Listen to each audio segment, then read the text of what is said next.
მოგესალმებით. დღეს გადავწყვეტე ვისაუბრო მათემატიკაში ძალიან საინტერესო და რამდენად საინტერესო, ამდენადვე უცნაურ საკითხზე. ეს არის კარდინალური რიცხვები. უცნაური არის რატომ? მათემატიკაში ღრმად ჩაუხედავი ადამიანისთვის ეს შეიძლება ძალიან დამაინტრიგებელი საკითხი აღმოჩნდეს, მაგრამ შეიძლება გამოიწვიოს პირიქით რეაქცია. მას უფრო მეტად გაუჩნდეს ილუზია იმისა, რომ მათემატიკა რაღაც რეალობის გამოწყვეტილი აბსტრაქტული მეცნიერება და უფრო მეტიც შეიძლება მას ისეთი შთაბეჭდილებაც კი შეექმნას, რომ რაღაც სოფისტურ არარეალურ რაღაცებზე ვლაპარაკობ, არდა სინამდვილეში ეს ნამდვილი მათემატიკა, რაზეც ახლა უნდა ვისაუბრო. ახსენე კარდინალური რიცხვები, მაგრამ ჩვენ წინა საუბრებში შევეხეთ რიცხვთა ევოლუციას, ნატურალური რიცხვიდან კომპლექსური რიცხვამდე, მერე ვახსენეთ ნამდვილ რიცხვამდე, მერე ვახსენეთ კომპლექსური რიცხვები და ვახსენეთ კვატერნიონებიც, მაგრამ არსად მიხსენებია კარდინალური რიცხვები და ეს კარდინალური რიცხვები რაღაცა. მათ პირობითად განეკუთვნებათ რიცხვები, სინამდვილეში ისინი უსასრულობებია. მათემატიკაში ჩვენ ხომ რიცხვებს ვკლებავთ, ვამრავლებთ. ერთ რიცხვს ყოფ მეორე რიცხვზე და პასუხს რიცხვს ღებულობ. რიცხვებს ვადარებთ ერთმანეთს. თურმე უსასრულობებსაც ასე ექცევიან. ერთი უსასრულობა თურმე შეიძლება შევადარო მეორე უსასრულობას, რომელი უფრო დიდი უსასრულობა და თურმე შეიძლება უსასრულობა მიუმატო, გამოვაკლო, usasრულობა გავყო usasრულობას და პასუხი კონკრეტული რიცხვი მივიღო. აქედანვე ჩანს, რომ რაღაც უცნაურ თემაზე უნდა ვისაუბრო. მაგრამ რატომ გადავწყვეტი ახლა ამას საუბარი? ჩვენ დავასრულეთ პირველ კრიზისზე საუბარი და კიდევ ერთხელ მინდა ხაზი გავუსვა თუ რამდენად რთულია ირაციონალური რიცხვის ბუნება და რატომ გაუჭირდათ ამ ხაზის გასმა იმაზე მინდა თუ რატომ გაუჭირდათ მათემატიკოსებს და დასჭირდათ ამდენი საუკუნე იმისთვის რომ ირაციონალური რიცხვის ისეთივე ფორმულირება ჩამოუყალიბებინათ როგორც დღეს არსებობს და უფრო მეტიც რატომ დაჭირდათ იმდენი საუკუნე იმისთვის რომ ირაციონალური რიცხვი როგორც რიცხვად ისე მიეჩნიათ.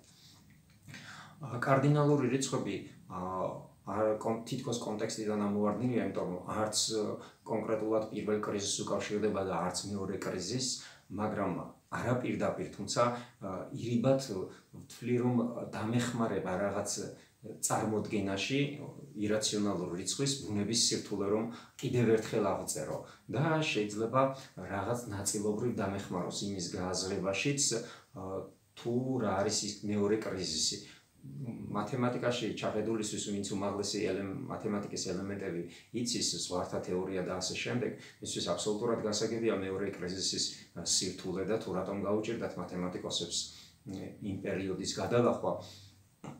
მაგრამ ლაპარაკობ იმ ბავშვისთვის, რომელმაც ზღვართა თეორია და უმაღლესი მათემატიკის ელემენტები არ იცის, როგორ გავაგებინო ის მეორე კრიზისი, რა თქმა უნდა ეს კარდინალური რიცხვების სიმრავლეთა სიმძლავრეები პირდაპირ ვერ დამეხმარება, მაგრამ უსასრულობების შედარება რაღაც წარმოდგენას მაინც შემექმნის ცოტათი.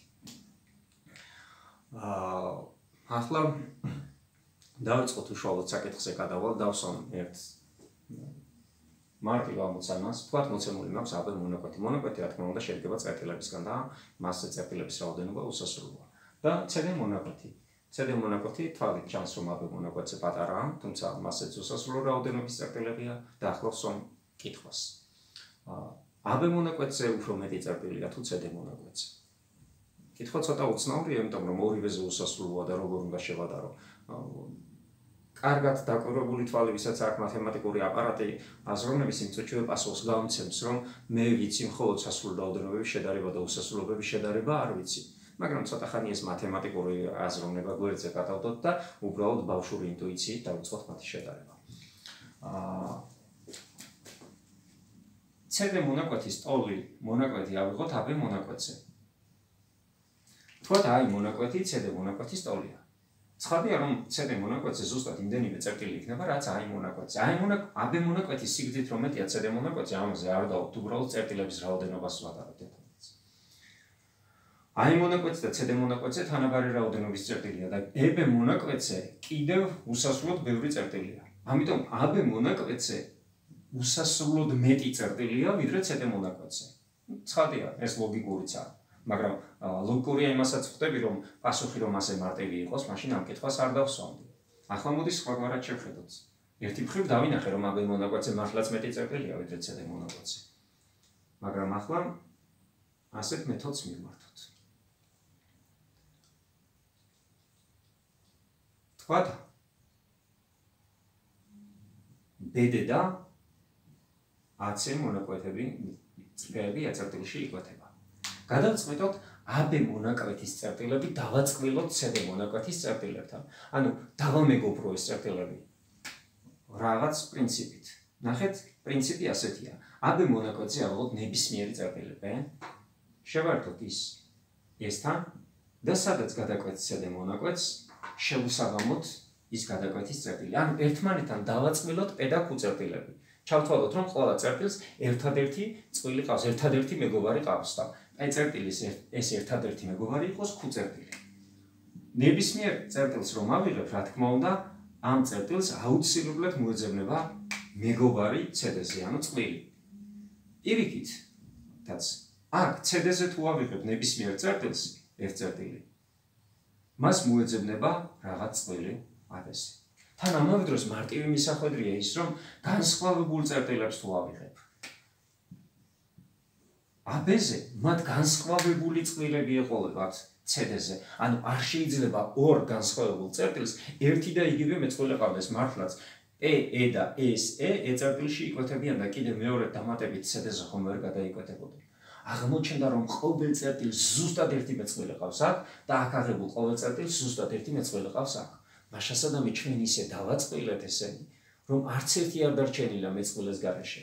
ეს იმას ნიშნავს, რომ AB-ზე იმდენივე წერტილია, რამდენიც CD-ზე. არადაც ეხან თვალნათლივ დავინახე, რომ AB-ზე მეტი წერტილი იყო. თითქოს ერთი მხრივე წინააღმდეგება, მაგრამ სწორედ აქ არის გამოსავალი, რომ ჩვენ შედარების ცნება არ შემოგვიტანებოდა. მოდი ახლა შემოვიტანოთ. თქვათ ორი უსასრულო სიმრავლე მაქვს.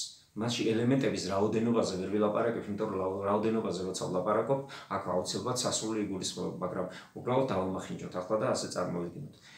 უსასრულო რაოდენობის ელემენტი, ამაშიც და ამაშიც უსასრულო რაოდენობის ელემენტი. როგორ შეიძლება ესენი შევადარო ერთმანეთს? თუ შედარების ასეთი პრინციპი შემოვიტანოთ. თუ ამ A სიმრავლე იყოს ეს და B სიმრავლე ეს, A სიმრავლის თითოეულ ელემენტს შეიძლება შევუსაბამო B სიმრავლის B სიმრავლის ელემენტი, ყოველ ელემენტს, ესე იგი, აქ ზუსტად ერთი ელემენტი. და აქ განსხვავებულ ელემენტებს შეესაბამებოდეს განსხვავებულები და ასევე B სიმრავლის ყოველ ელემენტს შეესაბამება ზუსტად ერთი ელემენტი A-დან და განსხვავებულებს განსხვავებულები, ანუ სხვაგვარად ამას სკოლაში ასე ეძახიან ურთიერთსარსახა შესაბამისობა დავამყარო A და B სიმრავლეს შორის, ანუ მათემატიკურად ბიექცია ქვია ამას. მაშინ ვიტყვი, რომ A და B სიმრავლე ტოლი სიმძლავრის სიმრავლეებია. სიმძლავრეს, ანუ სასრული რაოდენობის ელემენტი თუ ასიმრავლეში, მაშინ რაოდენობა სხვა ვარქმევ, მაგრამ უსასრულო თუა, მოდის სიმძლავრე დავარქვათ. თუ გინდა ტოლი რაოდენობის ელემენტი დავარქვათ, ბავშვურად რო თარგმნოთ ასე. ამ შემთხვევაში ვიტყვით. აქედან გამომდინარე აშკარაა, რომ AB და CD მონაკვეთზე, რა თქმა უნდა, ტოლი რაოდენობის წერტილები არის. აი, კიდევ ერთხელ ვნახეთ, ასე რომ წარმოვიდგინოთ, შეიძლება ეს აღწერა უფრო გასაგები აღმოჩნდეს. მოცემულია რიცხვითი ღერძი და 0,1 მონაკვეთი. და ეს 0,1 მონაკვეთზე ყოველ წერტილში თქვათ ზის თითო რწყილი, ყოველ წერტილში თითო რწყილი. და გაწვრთნილი რწყილები არიან ესენი. და რწყილებს უცებ ბრძანება მივეცით, რომ ყოველი რწყილი ახტეს და რა წერტილში ძიც 0-დან 5-ჯერ უფრო შორს გადახტეს. ანუ სხვაგვარად ისინი მოქმედებენ ფუნქციით, თუ ზის x წერტილში, ის გადადის 5x-ში.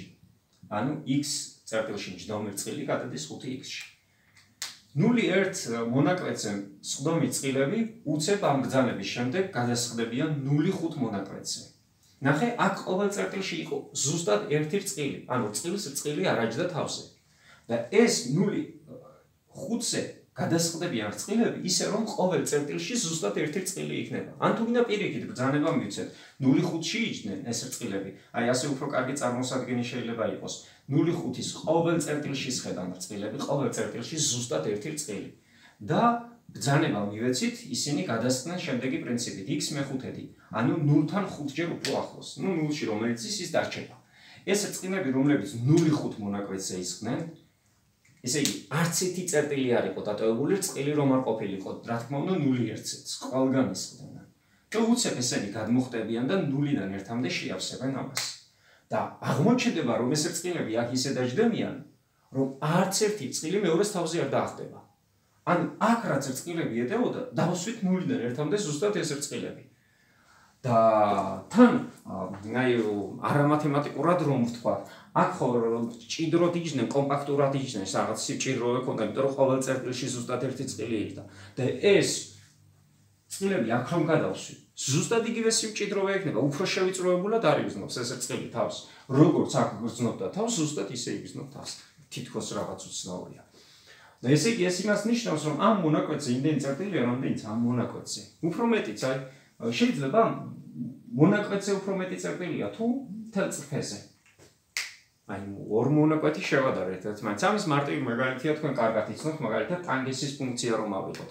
ტანგენსის ფუნქცია მინუს პინახევარი შუალედშია განსაზღვრული, მინუს პინახევარი შუალედში ბიექტიურად აკავშირებს ამ ნაწილს ნამდვილი ცვლა სიმრავლეს და აქედან აღებულ ყოველ წერტილს უსაბამებს ზუსტად ერთ წერტილს. და ეს კარგი მაგალითია. აი შეგიძლიათ ეს კითხვა გაავრცელოთ კიდე და 0,1 მონაკვეთი ავიღოთ და 0,1 მონაკვეთზე უფრო მეტი წერტილია თუ მთელ სივრცეზე. ან თუ გინდა მთელ სივრცეში, სამგანზომილებიან სივრცეში. თავის დროზე, როცა პირველი კურსელი ვიყავი, თუ მეორე კურსელი, მეც დამისვეს ეს ამოცანა და ვერ შევძელი მისი ამოხსნა, თუმცა მე მითხეს ამოხსნა. 0,1 მონაკვეთზე იმდენივე წერტილია, რამდენიც მთელ სივრცეზე. ეს ყველაფერი რომ უკეთესად წარმოვიდგინოთ, მოდი შევეცდები ახლა სხვა მაგალითით. ეს მაგალითი ალბათ თქვენთვის ნაცნობი უნდა იყოს, იმიტომ რომ ადრე მინახავს ეს მე-7 კლასის სახელმძღვანელოს ჩვეულებრივი სკოლის სახელმძღვანელოს წიგნში ეწერა, არ ვიცი რამდენად გაქვთ მიქცეული მაგალითის ყურადღება. ეს მაგალითი მოყვანილი იყო იმის საილუსტრაციოდ, თუ რამდენად უცნაური რაღაც არის უსასრულობა. წარმოიდგინეთ სასტუმრო, რომელშიც უსასრულოდ ბევრი ნომერია. ყოველ ნომერში ზუსტად ერთი კაცი ეტევა. ანუ ეს ნომრები დანომრილია, ოღონდ ნატურალურ რიცხვებით. 1, 2, 3, 4, 5, 6 და ასე შემდეგ არ მთავრდება. ან უსასრულოდ ბევრი ნომერია და დანომრილია ნატურალურ რიცხვებით. და ყოველ ნომერში ზუსტად ერთი კაცი ეტევა.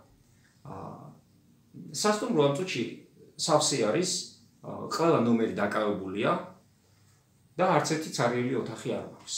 და მოვიდა ერთი ადამიანი, რომელიც მთხოვს ღამის გათებას. რა უნდა ვქნა? მართალია უსასრულოდ ბევრი ნომერი მაქვს, მაგრამ არც ერთი თავისუფალი ნომერი არ მაქვს. შემიძლია ეს ადამიანი სადმე დავაუბრინო? ამ დროს ახლა არარეალური პასუხები იციან, ხანდახან ბავშვებმა ბოლოში გავუშვათ, ბოლო არ არსებობს აქ, იმიტომ რომ უსასრულოდ ბევრია.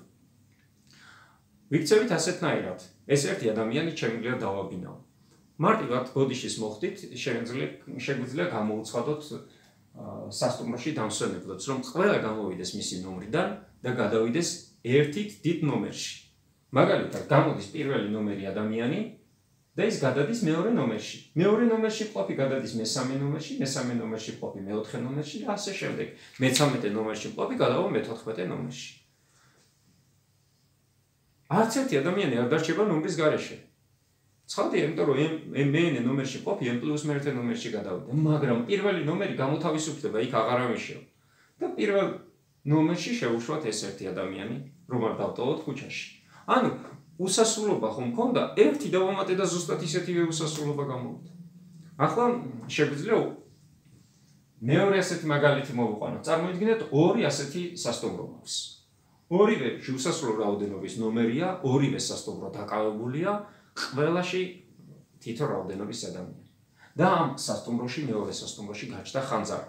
ავარიული მდგომარეობაა და ეს კლიენტები გამოცვიდნენ სასტუმროდან. და ერთი კი არა, უსასრულო რაოდენობის ადამიანი მოაწყდა ახლა ჩემს სასტუმროს. და ახლა უსასრულო რაოდენობის ადამიანი უნდა დავაბინაო. და სასტუმრო სავსე აქვს. ნუ ცხადია, ბოდიშის მოხდით, ერთხელ შემიძლია კლიენტს უთხრა, რომ გამოვიდეს მისი ნომრიდან და შევიდეს რომელიღაც სხვა ნომერში. ოღონდ ერთხელ შემიძლია, ახლა ერთხელ რო ვეტყვი გამოდი და შედი და მე მეორედ რო ვეტყვი გამოდი და შედი, გამბრაზდება ეს კლიენტი სხვა რატომ ათამაშებოდა ერთხელ ბოდიშის მოხდით, ამას გავაკეთე. და როგორ გავაკეთოთ ახლა ეს? გამოვუცხადოთ კლიენტებს, რომ ის გამოვიდეს მისი ნომრიდან, მისი ნომერი გაამრავლოს ორზე და გადავიდეს იქ. სად წავა პირველი ნომერი ადამიანი? პირველი ნომერი ადამიანი წავა მეორე ნომერში. ანუ პირველი ნომერი გამოთავისუფლდება და მეორე ნომერი უკვე დაკავებული იქნება, იმიტომ რომ პირველი შევიდა. მეორე ნომერი ადამიანი, ანუ მეორე სასტუმროში რომ იყო, ის გადავა მეოთხე ნომერში.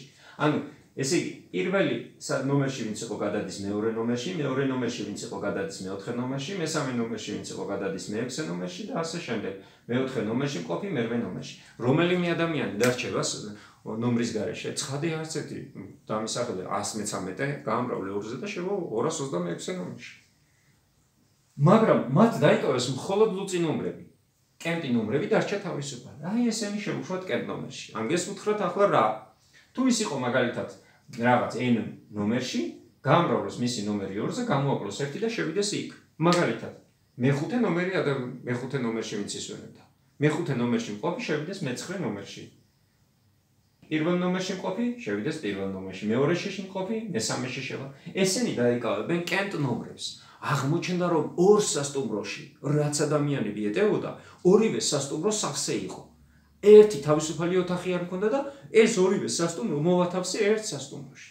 ახლა ლოგიკურია თქვენ ხვდებით რომ 2 კი არა 10 ასეთი სასტუმრო რომ მქონდეს. 10 ასეთი სასტუმრო და 10-ვე სახლზე. და 9-ში გაჩნდეს ხანძარი და 9-ვე მოაწყდეს ამას. მაგასაც დავაბინავებ. 10-ზე გავამრავლებ, ამგეს შევშვებ 10 ჯერადებში, ამგეს 10-ზე გაყოფსას ერთს რომ აძლევს ნაშთს, ამგეს 10-ზე გაყოფსას ორს რომ აძლევს და ასე შემდეგ.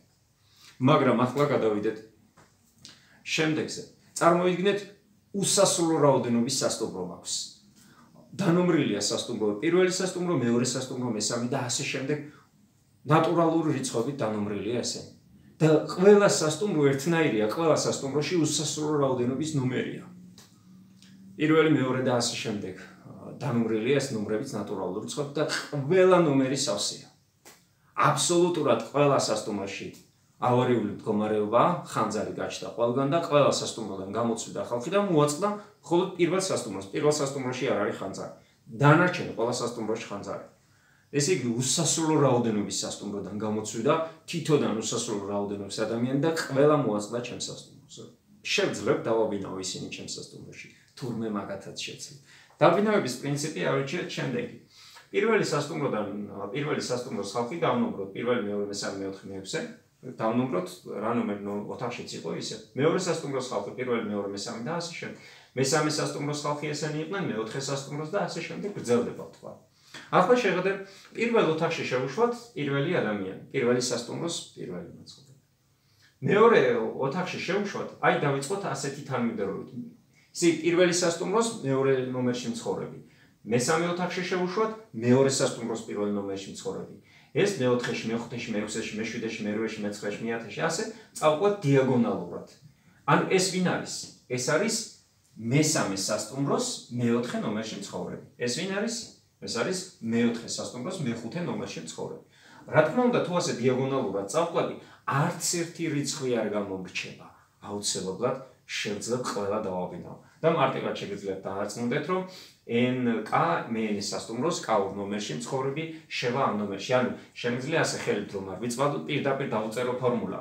ფორმულა ეს არის, თუ იყავი მეენის სასტუმროში და K-ორ ნომერში, მაშინ გამოთვალე ეს რიცხვი და შედი იქ და ყველა აბსოლუტურად განსხვავებულში შევა. ნუ ამას მარტივად ხვდებით, იმიტომ რომ აქ თითოეულს თუ მიანიჭებთ ორ ინდექსს, თქვათ ადამიანი იყო I-ურ სასტუმროში, J-ურ ნომერში. აი შეხედე ეს დიაგონალზე მყოფი რიცხვების მისი სასტუმროსა და ოთახის ნომრების ჯამი ერთი და იგივეა. ეს იყო პირველ სასტუმროში მეორე ნომერში 3-ია ინდექსთა ჯამი, ეს იყო მეორე სასტუმროში პირველ ნომერში 3-ია ინდექსთა ჯამი, აქ ყველგან 4-ია, ყველგან 5-ია და n-ური k ამის მიხედვით შეკრიბავ. ესე იგი n + k + 1 იქნებოდა ინდექსი და წინ 1-დან n + k-მდე რიცხვების ჯამი წინა დიაგონალზე მყოფი ესენი ყველა მის წინ იქნებოდნენ და მერე დამატებული მე-n, ანუ რომელიც არ თვითონ. ერთი სიტყვით შეგიძლიათ ნელ-ნელა იფიქროთ და დავაპაუზოთ ეს მომენტი და გაიაზროთ, მაგრამ წარმოიდგინეთ რა გავაკეთეთ. აი უფრო რომ გავართულო ეს სიტუაცია. galaktikები დავნობროთ, galaktikებია დანომრილი. თითოეულ galaktikაში პლანეტები იყოს უსასრულო რაოდენობის. და ის პლანეტებია დანომრილი ნატურალური რიცხვებით. თითოეულ პლანეტაზე ქვეყნები იყოს უსასრულო რაოდენობის და ეს ქვეყნებია დანომრილი ნატურალური რიცხვები და თითოეულ ქვეყანაში ქალაქები დავნობროთ, უსასრულო რაოდენობის ქალაქი იყოს. და თითოეულ ქალაქში ქუჩები დავნობროთ და თითოეულ ქუჩაზე უსასრულო რაოდენობის ქუჩაა. თითოეულ ქუჩაზე უსასრულო რაოდენობის სასტუმრო, ესენიც დანომრილი ნატურალური რიცხვები და თითოეულ სასტუმროში ყველგან უსასრულო რაოდენობის სართულია და თითო სართულზე უსასრულო რაოდენობის ნომრები და ყველა სასტუმროში, ერთი სასტუმროს გარდა, ყველა სასტუმროში გაჩნდა ხანძარი და ამ უსასრულო რაოდენობის გალაქტიკიდან და უსასრულო რაოდენობის ქვეყნებიდან ყველა მოაწყდა ამ ერთ სასტუმროს. რა თქმა უნდა, მასაც დავატევ ამ ერთ სასტუმროში. ანუ ამ უსასრულობაში ეს უსასრულობების რაოდენობა იმდენივე უსასრულოა, თუმცა რამდენის ნატურალური რიცხვი და ამას ეძახიან სხვაგვარად თუ მოახერხე უსასრულობის დანომრვა, ყოველ წევს რაღაც ნომერი ქონდეს, ეძახიან თვლად რაოდენობას. ანუ თურმე ეს უსასრულობები თვლადი რაოდენობისაა. ნახეთ, რა საოცარია, კიდევ უფრო კურიოზული განცდა რომ გქონდეთ ამისი, შევეცდები ასეთნაირად ავწერო. ესე იგი, წარმოიდგინეთ ეს უსასრულო რაოდენობის ადამიანი, რომელიც დანომრილია და ყველას აქვს თქვათ ერთი ცალი პური. პური. და გამოვართვა ყველას ეს ერთი ცალი პური. და შემიძლია თავიდან დავურიგო ისე, რომ ყველას ჰქონდეს 5 ცალი პური. რა თქმა უნდა, ამის მოხერხებაც რა პრობლემაა. რაც აქ გავაკეთე 10 სასტუმრო ისე გავაკეთე. ანუ შეხედეთ რა მარტივი, ანუ ხო გამოვართვი უსასრულო პირველი ხუთეული, პირველს მიცეთ, მეორე ხუთეული, მეორეს მიცეთ და ამის მოხერხება, ანუ პურები რო დავნომრო. პირველი 5 პური, პირველ კაცს, მეორე 5 პური, მეორე კაცს, არც ერთი კაცი არ დარჩება პურის გარეშე და ყველას ექნება 5 პური, არ და თავიდან ყველას ჰქონდა 1 პური. ნუ დღეს სოფლიო ამტკიცებს იმას, რომ ადამიანების რაოდენობა დედამიწაზე უნდა შემცირდეს, იმიტომ რომ მათ საკვები აღარ ყოფა და უამრავ რაღაცას იფიქრებენ იმისთვის და ფიქრობენ ყოველ შემთხვევაში განახორციელონ როგორ შეამცირონ მოსახლეობის რაოდენობა და სინამდვილეში პირიქით ნახე მათემატიკურად რა მაგარია თუ მართალია ამას ვერასდროს მივახცევთ, მაგრამ თუ უსასრულო რაოდენობის ადამიანი გახდება დედამიწაზე, შიმშილი აღარასდროს იქნება. შეგვიძლია ერთი პური რომ მქონდეს, ერთი პური ისე გავაკეთოთ, რომ ყველა ადამიანს დავჭრი ამ პურს და ყველა ადამიანს ერთ გოდორ პურს დაურიგებ. და ეს ჩვეულებრივი მათემატიკური ლოგიკური მარტივი რაღაც არის. ერთი პური კი არა, ყველას რომ მქონდეს თითო ნაჭერი, ასე ყველა ადამიანს ერთი ნაჭერი პური რომ მქონდეს, აღარასდროს აღარავის მოშვიდდება. ხო, ამიტომაც ხანდახან მათემატიკოსებს გვეძახიან, რომ აბსოლუტურად ზუსტი, მაგრამ აბსოლუტურად უსაგებლო პასუხების გაცემა იცითო, მაგრამ ნუ დავიჯერებთ, ლათასი არ არის. ახლა გავაგრძელოთ შემდეგი. შემდეგი ასეთია. წარმოიდგინეთ ეს უსასრულო რაოდენობის სასტუმროები მაქვს, რომელზეც წეხან ვილაპარაკი ამ გალაქტიკაში. და ყველა ხომ სავსე იყო. ახლა პირიქით, ყველა ცარიელია, ყველა ეს სასტუმრო. ნუ ლოგიკური ახლა რას ვაკეთებ? შეხედებ, უკვე გამიჩნდა ის განცდა, რაც აქამდე ვილაპარაკე, შევადარე ერთი მონაკვეთი მეორეს, ამდენი უსასრულობას და შეიძლება უცებ გამიჩნდეს კითხვა. ესე იგი გამოდის, რომ რადგან იქაც უსასრულო და აქაც უსასრულოა, უსასრულობები ტოლია ნებისმიერ ორ უსასრულობას შორის, ტოლობის ნიშანი ისმის. აი ახლა საინტერესოა. წარმოიდგინეთ, ყველა ეს სასტუმრო აბსოლუტურად თავისუფალია. და რაც ამ გალაქტიკებში სასტუმროები ჰქონდა, ყველაში უსასრულო რაოდენობის ნომერია. და 0-დან 1-მდე ყოველ წერტილში დგას ადამიანი. წეხარწყილები რომ ისნან, ახლა ადამიანები დავსვათ. ყოველ წერტილში თითო ადამიანი. და ეს ადამიანები მოვიდნენ, რომლებსაც დაბინავება უნდათ სასტუმროში. შევძლებთ მათ დაბინავებას? აი აქ დამავიწყდა ერთი მომენტი, რომელზეც ყურადღება უნდა განვინახულებია. ნახეთ, ნატურალური რიცხვები, ხო, ნატურალური რიცხვები თუ რამეს დავნობრო, მას თვლადი ქვია, ხო? რაციონალური რიცხვებით თვლადი არის. რაციონალური რიცხვები როგორ შეიძლება დავნობრო რაციონალური რიცხვები? ანუ სხვაგვარად, რაციონალური რიცხვები ზუსტად ისეთივე რაოდენობისაა, რამდენიც ნატურალური რიცხვები. და როგორ ვნობრავ ამას? მოდი პირველ სტრიქონში ამოვწეროთ რაციონალური რიცხვი, ზოგადად ემი შეფარდებული ენთან სახის რიცხვი. პირველ სტრიქონში ამოვწეროთ მთელი რიცხვები, ისინიც რაციონალურებია. 0, 1, -1, 2, -2 და ასე შემდეგ გავყვეთ. მეორე სტრიქონში ამოვწეროთ ის რიცხვები, რომელსაც მნიშვნელში ორიანი აქვს. აქ 2 მეორედი დავწერე, ერთიანი გამეორდა, მაგრამ არ აუშვებს. მერე -2 მეორედი ეს იგივე -1-ია და ასე შემდეგ. მესამე სტრიქონში ამოვწერე რიცხვები, რომელსაც მნიშვნელში 3-იანი აქვს, ანუ ეს წილადები შეიძლება კვეცადები იყვნენ, მაგრამ არ მივაქციოთ მაგას ყურადღება და ასე შემდეგ გავყვებით. მე ეს სტრიქონში ამოიწერება რიცხვები, რომელსაც მნიშვნელში n აქვს. და დავიწყოთ ამ პრინციპით გადანობრო, ეს პირველი იყოს, მეორე, მერე მესამე, მეოთხე დიაგონალურად აი ამ პრინციპით გავყვეთ გადანომბრას. ოღონ თუ რიცხვი ერთხელ უკვე მივანიჭე მას ნომერი, მეორედ აღარ მივანიჭოთ ნომერი. მაგალითად ერთიანი. თუ შემხვდა აგერ ერთიანი, დავაიგნოროთ ეს და ასე გავაგრძელოთ. ცხადია, არც ერთი რაციონალური რიცხვი არ გამოირჩება და ყველა რაციონალურ რიცხვს რომელიღაც ნატურალური ნომერი შეესაბამება. მაშასადამე რა გამოვიდა? რაციონალური რიცხვები ზუსტად იმდენივეა, რამდენიც ნატურალური რიცხვები. არა, რაციონალური რიცხვები რიცხვით ხერხზე ხო წარმოგიდგენიათ, როგორ არის განლაგებული? რაციონალურ რიცხვს მეზობელი რაციონალური რიცხვი არ გააჩნია. ნახე, ნებისმიერი ორი რაციონალური რიცხვი რომ აიღო, მათ შორის უსასრულოდ ბევრი რაციონალური. კიდე თუ შეეცდები ახლოს მიხვიდე, კიდე უსასრულოდ ბევრი, კიდე ახლოს მიხვალ, კიდე უსასრულოდ ბევრი, ან ნებისმიერ ორ შორის. და ეს ყველა ეს რაციონალური რიცხვი, ანუ რიცხვით ღერძზე, ყველა რაციონალურ წერტილში. თითო ადამიანი რომ იდგეს, თითო ადამიანი. და ისინი მოვიდეს ჩემს სასტუმროში. თუ ჩემი სასტუმრო სავსეა, მაინც შევძლებ მათ დავინავებას, რომ არა აქვს მნიშვნელობა სავსე იქნება თუ სარიელი, შევძლებ ჩემს სასტუმროში მათ დავინავებას. მაგრამ ახლა ნახეთ, 0-დან 1-მდე ყველა წერტილში თითო ადამიანი დგას, თითო ადამიანი. და ჩემი ყველა სასტუმრო აბსოლუტურად სარიელია, რომელიც ამ გალაქტიკებში მაქვს, უსასრულო რაოდენობის გალაქტიკაში. და მოვიდნენ ესენი, დაბინავება უნდათ. შევძლებთ დავაბინავო? თურმე ვერ შევძლებ.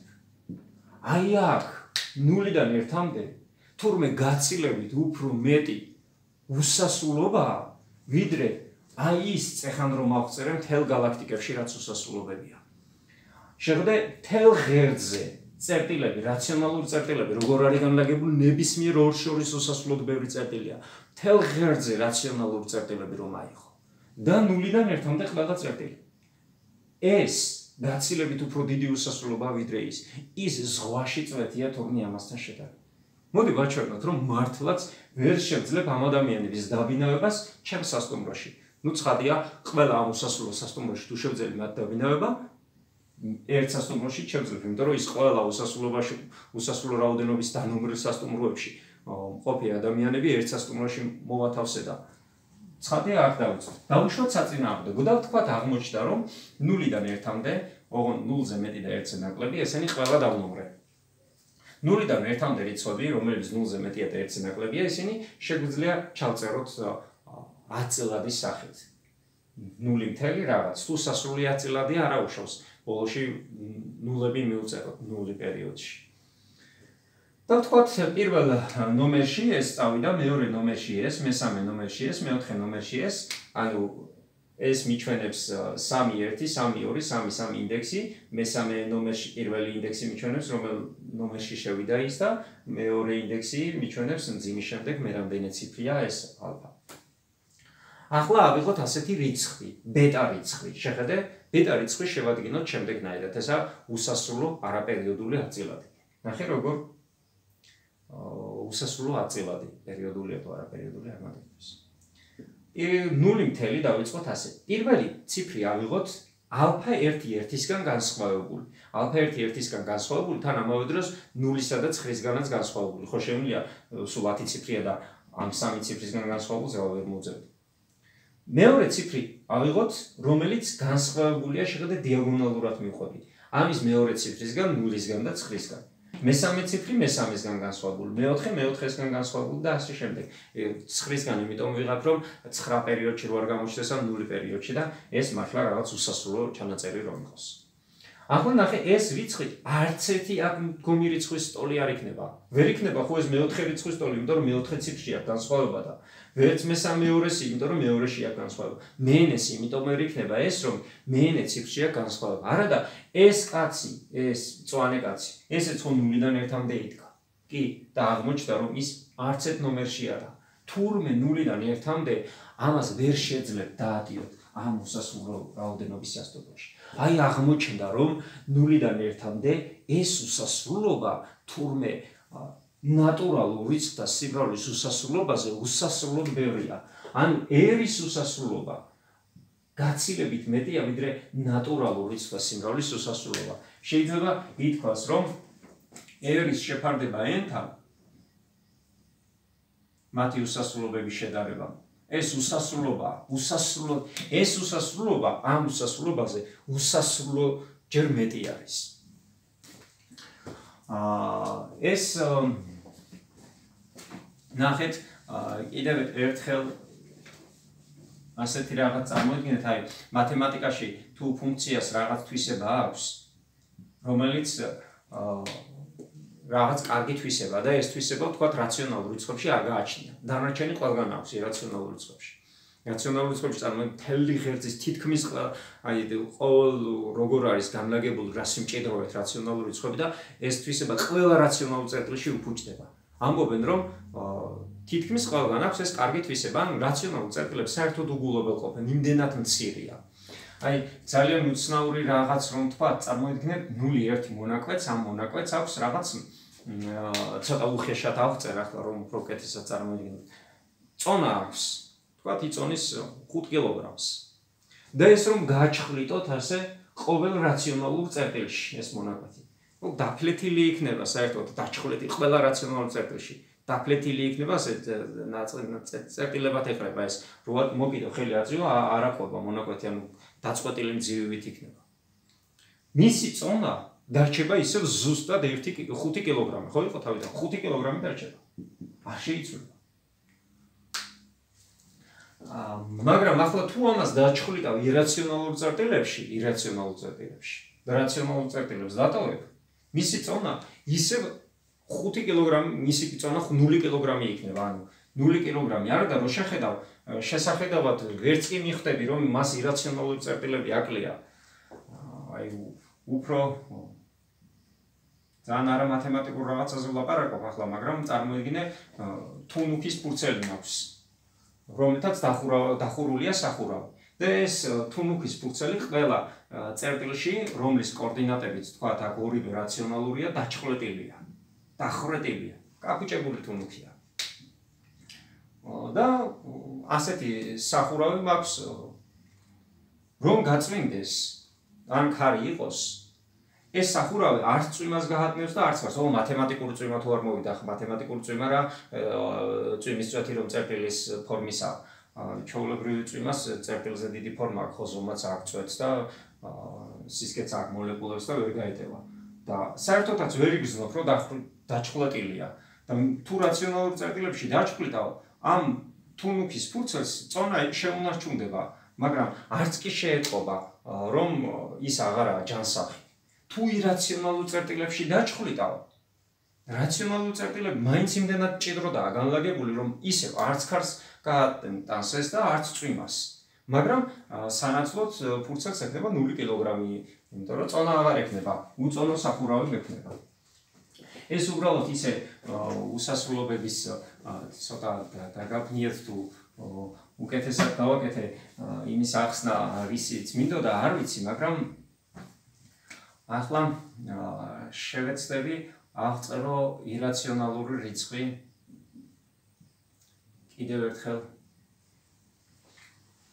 ნახეთ, ირაციონალური რიცხვები რაციონალურ რიცხვებთან შედარებით უსასრულოდ ბევრჯერ ბევრი არის. და როგორი არის? ჩვენ შემოვიტანეთ 10 ციფრი. ამ 10 სიმბოლოს საშუალებით ჩვენ მოვახერხეთ უსასრულოდ ბევრი ნატურალური რიცხვის ჩაწერა. უსასრულოდ ბევრი რიცხვი ჩავწერეთ. მერე შემოვიტანეთ ახალი სიმბოლო, მინუს ნიშანი. და ნებისმიერი რიცხვი ამ ციფრებით ჩაიწერება. უარყოფითი რიცხვებიც დაემატა -16 და ასე შემდეგ. კიდევ უსასრულოდ ერთი სიმბოლო შემოვიტანე, მინუს ნიშანი. და ამ ერთი სიმბოლოს საშუალებით უსასრულოდ ბევრი რიცხვი ჩავწერე ისე. მე შემოვიტანე ერთი სიმბოლო წილადის ხაზი. და ამ სიმბოლოთი ისე უსასრულოდ ბევრი რიცხვის ჩაწერა მოვახერხე. შემოვიტანე ერთი სიმბოლო ისე. და ამ სიმბოლოთი კიდევ უსასრულოდ ბევრი რიცხვის ჩაწერა მოვახერხე. ნახე ახლა წარმოიდგინე სულ რაღაც 1 2 3 სიმბოლო და ის ციფრები მაქვს შემოტანილი და რამდენი რიცხვის ჩაწერა შემიძლია მათემატიკაში. და წარმოიდგინე ახლა ყოველ დღე რომ ახალ სიმბოლოებს ვიგონებდე, ყოველ დღე ახალ სიმბოლოს. და იმ ახალი სიმბოლოთი უსასრულოდ ბევრი რიცხვის ჩაწერა რომ შემეძლოს ახალ-ახალის, ოღონდ თუ ეს იგივე რიცხვებს ჩაწერს, რასაც წინა ჩაწერდა, მაშინ აზრი არ აქვს ამ სიმბოლოს შემოტანას. ეს ფესვი 27, იმიტომ შემოვიტანე მე-12 ხარისხის ფესვი 27, აქამდე არსებული სიმბოლოების საშუალებით ამ რიცხვის გამოსახვა არ შემეძლო მე სასრული ოპერაციებით და ამიტომ შემომაქვს ეს სიმბოლო მე. ამიტომ შემომაქვს ლოგარითმი 2-ის ფუძით 5-ისა, რომ აქამდე რაც კი სიმბოლოები არსებობს, იმ სიმბოლოების სასრული რაოდენობის კომბინაციით მე ამის ჩაწერა არ შემიძლია და ეს რიცხვი ჩემთვის უსახელო იყო, სანამ ამას არ შემოვიტანდი. უბრალოდ რიცხვი ერქვა, მაგრამ კონკრეტული ფორმა მისი ჩაწერის გამოხატვის მე არ მქონდა საშუალება. ახლა წარმოიდგინე მე ახალ სიმბოლოებს ვიგონებ და ყოველდღე ახალს და თითეული მათგანი უსასრულოდ ბევრი რიცხვის მე კი არა. აი, ადამიანიდან დაწყებული დღევანდელ დღემდე 8 მილიარდ 100.000 მილიონი ცხოვრობს, რაღაცა ამ მნიშვნელობა 8 მილიარდი ადამიანი ყველა რომ ყოველდღე ახალ სიმბოლოებს იგონებდეს და ასე იყოს გაგრძელდეს ეს უსასრულოდ. რამდენი რიცხვი იქნება, რომელსაც რამდენი სიმბოლო, რამდენი რიცხვი იქნება, რომელსაც სახელი აქვს დარქმეული, მაგრამ თურმე აღმოჩნდება რომ რასაც სახელი აქვს დარქმეული ნამდვილ რიცხვთა სიმრავლეში, ზღვაში წვეთია, ყოველთვის იმ სახელდაურქმებელი რიცხვების რაოდენობა შეიძლება ასე ითქვას, უსასრულოდ მეტი არის ამ სახელდარქმეული რიცხვების რაოდენობაზე. ამიტომაც იყო პრობლემა, რომ ის რიცხვი ასეთი რაღაც გამოხატული ფორმით კი არ შეიძლებოდა ჩამეწერა, არამედ უბრალოდ უნდა მეჩვენებინა მისი არსებობა. ისინი აქამდე მიჩვეული იყვნენ, რომ გამოვხატავდი ჩაწერის ფორმით რაციონალურ რიცხვს, ნამდვილ მთელ რიცხვს, მაგრამ აი თურმე ირაციონალურ რიცხვს ვეღარ გამოვხატავ, უბრალოდ ვიცი, რომ ის არის სადღაც იქ. ის ზღვარი არის სინამდვილეში, ხო, რაციონალური რიცხვების. კარგი, ეს ყველაფერი უბრალოდ იმისთვის შემოვიტანე, რომ თურმე მათემატიკაში შეიძლება ერთი უსასრულობა მეორე უსასრულობაზე უსასრულოდ დიდიც იყოს. მაგრამ ეს დამავდ ოპერაციებიც შემოგვაქვს უსასრულობებზე, რა თქმა უნდა, ამ ვიდეოში ახლა ვერ მოვასწრებ ყველაფერზე ლაპარაკს, უბრალოდ წარმოდგენა შეგიქმნით თუ უფრო დაგაბნიეთ, ეგ არ ვიცი, ცოტა ეცადე ჩქარა ლაპარაკა და რამდენად ხარისხიანად გავმივიდა, მაგასაც ვერ ხვდები. მაგრამ უბრალოდ ისიც რო არ ვიფიქრო, ასე უსასრულობების პირდაპირ შეკრება გამოკლება შეიძლება ერთ საინტერესო მაგალითსაც მოვიყვან და კიდევ უფრო დაგაბნევთ ალბათ, მაგრამ ეს უბრალოდ იმისთვის მოყავს, რომ ყოველთვის არ შეიძლება ასე პირდაპირ უსასრულობების შეკრება გამოკლება რაღაც წესი აქვს მას თავის მათემატიკური და იმ წესებს რომ გავეცნობით, მერე აღწერთ. აი წარმოიდგინეთ, ბურთები მაქვს დამომრილი, უსასრულო რაოდენობის ბურთები არის. 1, 2, 3, 4 და ასე შემდეგ 5 და ასე შემდეგ უსასრულოდ გრძელდება ეს. და საათი მაქვს. 12-ს როცა დააკვდება 1 წუთი. 12-ს როცა დააკვდება 1 წუთი. ვიწყებ და ამ 5-ში ვყრი პირველ 10 ბურთს. ესე იგი 1-დან 10-ის ჩათვლით ვყრი ბურთებს 5-ში. და 5-დან ამავე დროს ესე იგი, ერთი ხელით ხო ჩავყარე ეს 10 ბურთი, მეორე ხელით ეგრევე ამოვიღებ პირველი ნომერი ბურთი. 12-ს რომ დააკვდება 1/2 წუთი. 1/2 წუთი რომ დააკვდება, მეორე ათეულს ვყრი 5-ში. 11-დან 20-ის ჩათვლით. და ეს ათეული რომ ჩავყარე ხელით და თან მეორე ნომერი ბურთი ამოვიღე. 11-ს რომ დააკვდება 1/3 წუთი, ჩავყარე 5-ში მესამე ნომერი ათეული და მესამე ნომერი ბურთი ამოვიღე. ანუ 21-დან 30-ის ჩათვლით ჩავყარე და მესამე ნომერი ამოვიღე. და ასე შემდეგ გავაგრძელე ეს პროცესი. 1/9 წუთი რომ დააკვდა, ჩავყარე მე-9 ათეული და ამოვიღე მე-9 ნომერი. და ასე შემდეგ. გაგრძელდა ეს პროცესი, ნებისმიერი ენისთვის ასე მოვიქეცი, ოდესღაც დადგება, რა თქმა უნდა, 12 საათი, ხო? და დადგა 12 საათი. ახლა კითხვა მაქვს, რამდენი ბურთია 5-ში? მე ეს პროცესი გავაკეთე უსასრულო რაოდენობაჯერ. მოდი დავთვალოთ ორი სხვადასხვა გზით. პირველი, უსასრულო რაოდენობაჯერ გავაკეთე ეს პროცესი. თითოეულ პროცესის დროს მე ვდებდი 10 ბურთს და ვიღებდი 1 ბურთს. ანუ 5-ში 9 ბურთით იზრდებოდა რაოდენობა. 9 + 9 + 9 და ასე შემდეგ უსასრულოდ. თუ გავაკეთებ, ესე იგი უსასრულო რაოდენობის ბურთია 5-ში. მეორე მხრივ, ახლა შევხედოთ მეორენაირად. 5-ში რომელი ნომერი ბურთია? 5-ში ნამდვილად არც ერთი ბურთი არა. მაგალითად, მე-19 ბურთი, 1-მე-19 წუთი რო დააკლდა, მაშინ ამოვიღე. 7-მე-16, 1 შეფარდებული 7-16, ან წუთი რომ დააკლდა, მაშინ ამოვიღე. თუ მეტყვი რომ m ნომერი ბურთი არის 5-ში, 1 შეფარდებული m-თან რომ დააკლდა, მაგ დროს ამოვიღე.